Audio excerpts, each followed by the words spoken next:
வணக்கம் பிரசாந்த் சார், வாழ்த்துக்கள். 50வது படம், இன்னும் 100வது படம், 200வது படம் நிறைய நடித்து நிறைய வெற்றிகள் பெறணும் எல்லா சார்பாக வாழ்த்துறோம் சார். Thank you Meenakshi sir, thank you sir. அப்புறம் நிறைய படத்தில் நீங்கள் சிம்ரன் கூட வந்து ஜோடியாக நடிச்சிங்க. அவ்வளோ வெற்றி படங்கள், பாடல்கள் அவ்வளோ நல்லாயிருக்கும். இந்த படத்தில் உங்களுக்கு சிம்ரன் ஜோடி இல்லை அப்படின்னாங்க. ஆனால் ப்ரமோ சாங்கில் மாத்திரம் 2 பேரும் டான்ஸ் ஆடுறதுக்கு கொஞ்ச நாளைக்கு அப்புறம், இடைவேளைக்கு அப்புறம் சிம்ரன் கூட நடித்த அந்த கெமிஸ்ட்ரி எப்படி இருந்ததா கொஞ்சம் சொல்லுங்கள். கெமிஸ்ட்ரி வந்து கெமிஸ்ட்ரி மாதிரி இருந்தது. அந்த வார்த்தையை இன்வென்ட் பண்ணது நான் தான். ஜோடி நம்பர் 1 வச்சு ஜட்ஜ்மெண்ட் பண்ணும்போது அந்த வார்த்தையை கண்டுபிடிச்சேன். பட் கெமிஸ்ட்ரி வந்து எஸ், ஒரு H2O with some C carbon 6 with some sulfuric acid and a little bit of carbon and nitric. Okay, nitric சேர்த்துக்கலாம். So the chemistry was really nice. And Simran இந்த படத்தில் என் கூட ஜோடியா இல்லையான்னு சொல்லிட்டு எனக்கு தெரியாது. அது நம்ம படம் பார்த்துக்கலாம். பட் சாங்கில் டான்ஸ் ஆன காரணம் வந்து அது சாங்லேயே ஒரு ட்விஸ்ட் இருக்குது. ஸோ பார்க்கும்போது அந்த விஷயத்தில் வரும்போது உங்களுக்கு தெரியல, யூ வில் அண்டர்ஸ்டாண்ட்.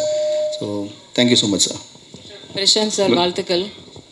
50வது படத்துக்கு வாழ்த்துக்கள். தேங்க்யூ கவிதா. பியானிஸ்டாக ஒரு பிளைண்டாக நடிக்கும்போது அதுக்கு எப்படி இருந்துச்சு, அதோட எக்ஸ்பீரியன்ஸ் பற்றி சொல்லுங்கள். இதுக்கு முன்னாடி எதுவும் ட்ரெயின் எடுத்துட்டிங்களா இந்த கேரக்டருக்காக? ஒரு பிளைண்டாக நடிக்கும் போது வந்து இந்த மேபி க்ளோசிங் ஐஸ் கொஞ்சம் ஈஸியாக இருந்திருக்கும். பட் கண்ணை திறந்துக்கிட்டே but same time I have to make you believe that I'm பிளைண்டுன்னு வந்து it was like a process தான். அண்ட் பட் என் கூட நடித்த நடிகர்களும் சரி எல்லாருமே it was they made it very easy for me. முக்கியமாக என்னோட டேரக்டர், அவர் the way he extracted the work out of me. I think all the credit goes to my director. Sir Prashanth sir, உங்கள் அப்பா உங்களுக்கு வில்லனா எப்போ நடிக்க போகிறாங்க?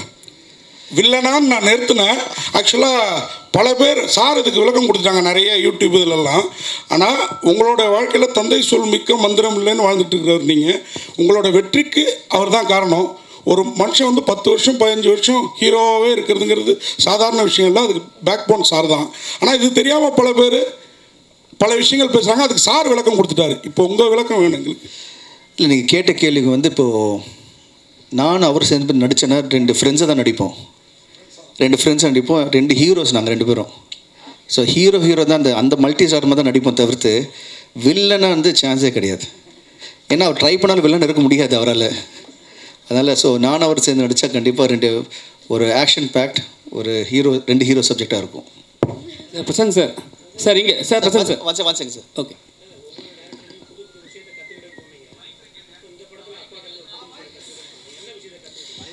அவருடைய த வே ஒரு டேரக்டராக ஆர்டிஸ்ட்கிட்ட வந்து சீன் எக்ஸ்பிளைன் பண்ணுறதும் அந்த சீன் அதில் வந்து நடிக்கும் போது அவங்களுக்கு கம்ஃபர்டபுளாக வச்சுக்கிட்டு ரொம்ப எக்ஸ்பிளைன்லாம் பண்ணாமல் த வே எக்ஸ்பிளைன்ஸ் அது வே அவங்க ஆர்டிஸ்ட்கிட்ட என்ன சொன்னால் அவருக்கு என்ன வேணுமோ அதை எப்படி எடுக்க முடியும்னு சொல்லிட்டு நான் அதை தூரத்துலேருந்து பார்த்துட்டே இருப்பேன். அதை ஃப்ரீடம், அதாவது அவர் என்ன பண்ணுவார்னா அந்த ஆர்டிஸ்ட்கிட்ட வந்து போயிட்டு இப்படி தான் அப்படிலாம் இல்லை, அவருக்கு என்ன வேணும்னு தெரியும், அது சொல்கிறதுல அழகாக வந்து he will extract the work. இதுக்கு சேச்சி அழகாக சொல்கிறாங்க, மற்ற டேரக்டர்ஸ் அவ்வளோவா எக்ஸ்பிளைன் பண்ணது இல்லையா? பிரசாந்த் சார், சார் சரிங்க சார். அப்பாவை தாண்டி டேரக்டர் சரிங்களா, எல்லாமே வந்து அவர் தான். ஆனால் டேரக்டர் வந்து என்ன சொன்னாங்கன்னா எல்லாருக்கும் பேமெண்ட்லாம் செட்டில் பண்ணிட்டேன்னு சொன்னாங்க. உங்களுக்கு பண்ணாரா? படமே தான் பேமெண்ட்டுங்க, இந்த படமே தான் என் பேமெண்ட்டு. இதுக்கு மேலே பெரிய பேமெண்ட் என்ன இருக்க முடியும்? பிரசாந்த் சார், 50வது படத்துக்கு வாழ்த்துக்கள். தேங்க்யூ. அப்புறம் அந்த படத்தில் ஆர்டிஸ்ட்டுக்கு எல்லாருக்குமே பேனரில் படம் இருக்குது, ஸ்டில்ஸ் இருக்குது. பட் தனியாக அந்த கூலிங் கிளாஸ்க்கு மட்டும் ஒரு ஸ்டில் போட்டிருக்கீங்களா? அதுக்கும் படத்துக்கு ஏதாவது முக்கியத்துவம் இருக்குது? அதாவது ஒவ்வொரு ஆர்டிஸ்ட்டும் சரி, அந்த இருக்கிற அந்த யூஸ் பண்ண ஆக்சசரியும் சரி, ஒரு அர்த்தம் இருக்குது இந்த படத்தில். இந்த படம் நாங்கள் பார்த்து வந்து ரீமேட் பண்ண காரணமே ரீமேட் பண்ண காரணமே ஒவ்வொரு சின்ன விஷயத்துக்கு கூட ஒரு அர்த்தம் இருக்குது படத்தில். அவ்வளோ அழகான ஒரு ஸ்கிரிப்ட், அருமையான ஒரு ஸ்க்ரீன் ப்ளே. அதை இந்த படத்தை வந்து தமிழுக்கு ஏற்ற மாதிரி அப்பா வந்து மாற்றின விதமோ அவர் எடுத்த விதமோ நீங்கள் பார்த்தீங்கன்னா டோட்டலாக வந்து நான் இந்த 3 லாங்குவேஜ் எந்த லாங்குவேஜ் எடுத்திருந்தாலும் நம்ம தமிழில் எடுக்கும்போது அந்த ஆர்டிஸ்ட் செலெக்ஷன் சரி, ப்ரொடக்ஷன் வேல்யூ சரி, ரெண்டுமே வந்து மிக பெரிய செலவில், அதாவது ஹி ஹஸ் ரியலி கான் அதை ஃபுல் அதை இதுக்கு மேலே வந்து பண்ண முடியாது அந்த படத்துக்கு. எதுவாக இருந்தாலும் இப்போ ப்ரோமோ சாங்கே பார்த்தீங்கன்னா ஜஸ்ட் ஒரு நாங்கள் 2 பேரும் ஆடி இருக்கலாம். அப்படி இல்லாமல் ஒரு ஒரு பிரபுதேவ மாஸ்டர் வச்சு, அப்புறம் சாண்டி, அதுக்கப்புறம் டான்சர்ஸ் ஃப்ரம் பாம்பே. அண்ட் வந்து பார்த்திங்கன்னா இந்த மெயினாக வந்து இந்த பாட்டுக்கு வந்து பாட வந்து குரல் வந்து அனிருத் அவருக்கு வந்து தனியாக வந்து we made sure that everything is the best that can happen. So அந்த மாதிரி விதத்தில் வந்து ஐ திங்க் அப்பா has made a wonderful job. Urvashi madam இங்கே ஊர்வசி மேடம், ரவிக்குமார் சார் கொஞ்ச நேரம் முன்னாடி பேசும்போது உங்களை பற்றி ஒன்று கமெண்ட் பண்ணார். உங்களுக்கு ஊர்வசின்னு பேர் வச்சதுக்கு ராட்சசின்னு பேர் வச்சிருக்கலாம், அந்த அளவுக்கு எந்த கேரக்டர் கொடுத்தாலும் எல்லா படத்துலையும் அசைத்திடுவாங்க அப்படின்னு வந்து பாராட்டிட் பண்ணார். பொதுவாக பல டைரக்டர்ஸ் உங்கள் நடிப்பு, நாங்கள் ரசிகர்கள், பத்திரிகை எல்லாருமே அப்படி தான் நினைக்கிறோம். இப்படி ஒரு பேர் தமிழ் சினிமாவில் எடுத்ததை பற்றி நீங்கள் என்ன ஃபீல் பண்ணுறீங்க? ரொம்ப சந்தோஷங்க. ஃபர்ஸ்ட் ஆஃப் ஆல் நமக்கு சந்தோஷம்தான். நம்ம தனியாக ராட்சசிங்கிற வார்த்தை அது மட்டுமே அண்டர்லைன் பண்ணோம்னா கண்டிப்பாக நடிப்பு ராட்சது புரியும் இல்லை.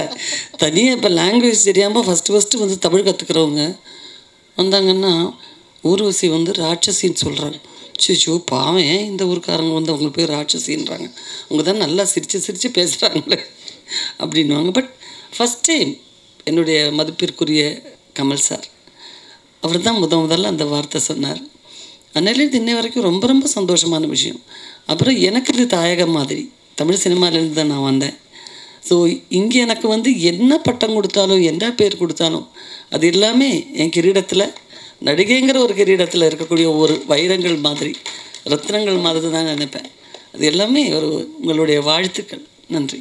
பிரசாந்த் சார், நான் இங்கே பாலன் பாலன் சார், இப்போ இந்த பிரபுதேவா அந்த டான்ஸ் பண்ணீங்களா, அவர் என்ன சொன்னார் உங்களுக்கு அந்த பாட்டை பற்றி? நீங்கள் அவரை தான் கேட்கணும். அவர் சொன்னதை நான் பண்ணேன். அது எவ்வளோ தூரம் சொல்லிட்டு அது ஆடியன்ஸோட அப்ரிசியேஷனும் அண்ட் கண்டிப்பாக வந்து எல்லோரும் பிடிக்கிற மாதிரி அமைஞ்சிருக்கு. ஸோ ஐ திங்க் அது அவர் தான் சொல்லணும். அந்த I think it's come out well. Prashanth sir, பொதுவாக அந்த விஜய் சார் வந்து மற்ற படங்களுடைய பாடல்கள் மற்ற இதில் எதுவுமே ப்ரமோட் பண்ணி இது மாதிரி ரிலீஸ் பண்ணதில்லை. உங்களுக்காக பண்ணியிருக்காரு. என்ன சொன்னார், எதுக்காக இந்த? அதான் நான் ஏற்கனவே சொன்ன மாதிரி I'm really grateful and thankful to Thalapathy Vijay இந்த ஆனர் பண்ணதுக்கு. கேட்டேன், உடனே ஓகேன்னு சொன்னார். That shows is what a wonderful person he is. Thank you so much Vijay. And he's it's a very good friendship that we share. And எனக்கு பிரதர் மாதிரி அவர். And அவர் சாங்கை பார்த்தாரு, ரொம்ப நல்லா இருக்குது. அண்ட் அந்த ரிலீஸ் பண்ணும்போது he was very happy, genuinely was happy. Okay and வாழ்த்துக்கள் அப்படின்னு சொன்னார். I thank him from the bottom of the heart. Prashanth, இன்னும் இப்போ தான் நடிக்க இப்போ தான் ஆரம்பிச்சிருக்கேன். இன்னும் நடிக்கணும், நிறைய நிறைய நிறைய விஷயம் சாதிக்கணும், நிறைய விஷயம் பண்ணணும். பார்ப்போம். பிரசாந்த் இங்கே வாழ்த்துக்கள் 50th ஃபிலிம்க்கு. Thank you. It's all the more special அப்பாவோட டைரக்ஷனில் பண்ணுறது. Though he said lot of improvisation பண்ணியிருக்கோம், சேஞ்சஸ் பண்ணியிருக்கோன்னு. பட் அப்பேரண்ட்லி ரீமேடுன்னு அவர் சொன்ன மாதிரி நான் சொல்கிறேன். ரீமேட்னா comparisons are bound to happen. So how do you see that? இல்லை, கம்பேரிசன்ஸ் பண்ணாலும் I think this movie will stand apart.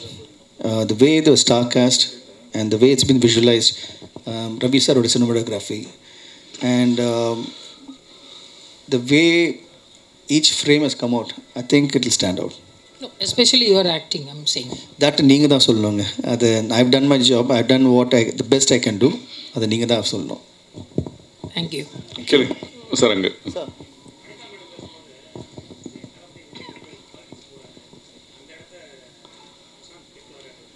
நன்றி, வணக்கம். தியாகராஜன் சார்.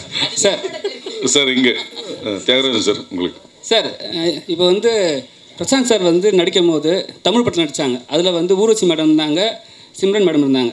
அப்புறம் பார்த்தி நட்சத்திரத்தில் வந்து சிம்ரன் மேடம் இருந்தாங்க. ஸோ அவங்க அந்த படம்லாம் வந்து ஹிட்டு கொடுத்துட்டாங்க. ஸோ இவங்களாம் இருந்தால் வந்து இன்னும் பிரசாந்த் சார் கொஞ்சம் பூஸ்டாக இருக்குன்னு சொல்லிட்டு இந்த கேரக்டர்லாம் உள்ளே வச்சிங்களா, இல்லை வந்து நீங்கள் நார்மலாகவே செலக்ட் பண்ணி பண்ணீங்களா? இப்போது நம்ம ஒரு படம் ரீமேடுக்கு வாங்கும்போது இப்போ அதுலேருந்து என்ன பெட்டர்மெண்ட் பண்ணலாம், இப்போ அதில் ஒரு ஆர்டிஸ்ட் பண்ணியிருந்தாங்கன்னா இதை எப்படி வேறு ஒரு ஆர்டிஸ்ட் இந்த கேரக்டர் வந்து அது பெருசாக பண்ணி அதை கொண்டாட முடியுங்கிற யோசனை பண்ணும்போது ஒரு கேரக்டருக்குமே பெஸ்ட்டாக செலக்ட் பண்ணியிருக்கோம். இப்போ ஊர்வசி பண்ண கேரக்டர் வேறு யாராலையுமே சத்தியமாக பண்ண முடியாது. நீங்கள் படம் பார்க்கும்போது தெரியும்.